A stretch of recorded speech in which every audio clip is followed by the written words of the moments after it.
The F-86 Sabre, famous for its Korean War dogfights against the MiG-15. The military history of the United States in Korea began after the defeat of Japan in World War II.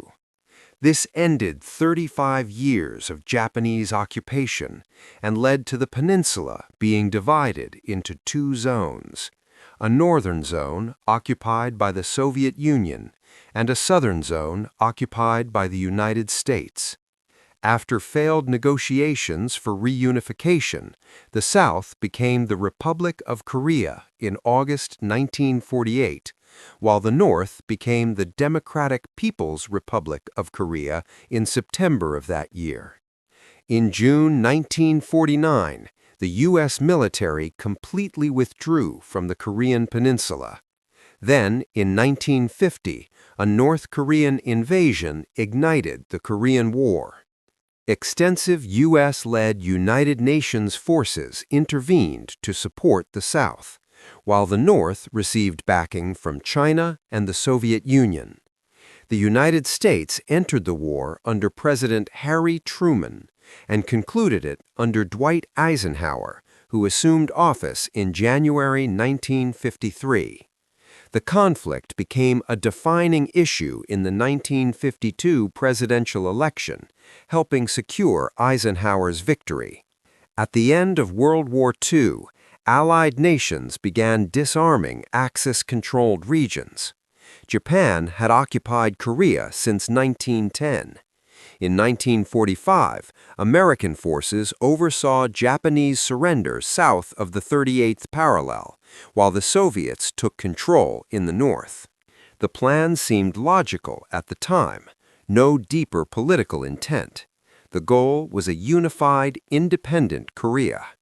Instead, rival governments emerged on each side of the parallel, each influenced by its occupier, each claiming sole legitimacy.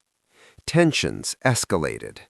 Both sides sought foreign aid, the South from President Truman, the North from Joseph Stalin.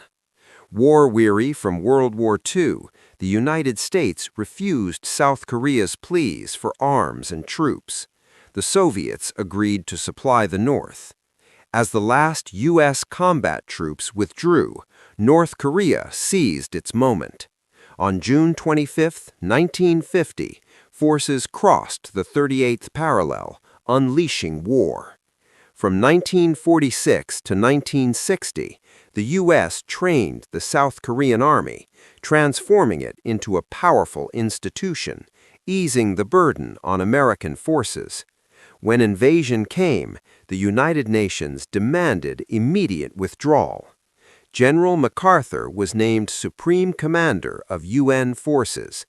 To stem the North Korean advance, Task Force Smith, elements of the understrength 24th Infantry Division, deployed from Japan. Poorly equipped and outnumbered, they could offer only token resistance. American and South Korean troops were driven south. Task Force Smith was overrun at Taejon, despite reinforcements from the 25th Division. The first major U.S. engagement came at the Battle of Osan. 400 soldiers arrived in Busan on July 1, confident they could halt the enemy. On July 5, North Korean tanks advanced. Task Force Smith opened fire at dawn, destroying only a handful before their line shattered. The defeat revealed a hard truth: American presence alone would not turn the tide. By early August, defenders were pushed to the Naktong River near Busan. The fighting there inflicted the war's heaviest U.S. casualties in any comparable period. Yet reinforcements and supplies poured in. By late July, UN forces outnumbered the invaders, whose extended supply lines, vulnerable to American air and sea control, slowed their momentum. The North had already suffered 50,000 casualties. In September 1950, General MacArthur launched a bold amphibious assault at Inchon. The tide turned. UN forces liberated Seoul, and drove north across the 38th parallel. By October, they neared the Yalu River, the Chinese border. Then, in late October, massive Chinese armies crossed the Yalu, slamming into UN lines. A brutal winter retreat followed, through freezing hell.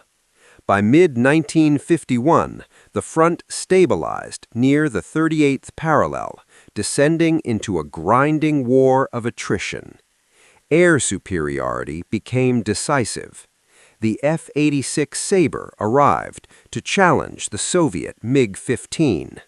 Over MiG Alley, American pilots waged fierce jet-age dogfights. With superior training and tactics, they achieved kill ratios as high as 10-1. The Sabre's mastery of the skies allowed ground forces to hold. By 1952, the war dominated U.S. politics. Eisenhower's pledge to end it propelled his landslide victory. Truce talks dragged on for 2 years amid continued fighting. Finally, on July 27, 1953, an armistice was signed. Active combat ceased, but no peace treaty followed. The peninsula remained divided, near the old 38th parallel. The war claimed over 36,000 American lives and millions more Korean and Chinese. The F-86 Sabre emerged as an icon of American ingenuity and tactical brilliance. It endures as a legend in the dawn of jet combat. The Korean War ended in a stalemate, yet its shadow lingers over a divided land. Today, the Sabre stands as a testament to courage, innovation, and the enduring cost of freedom.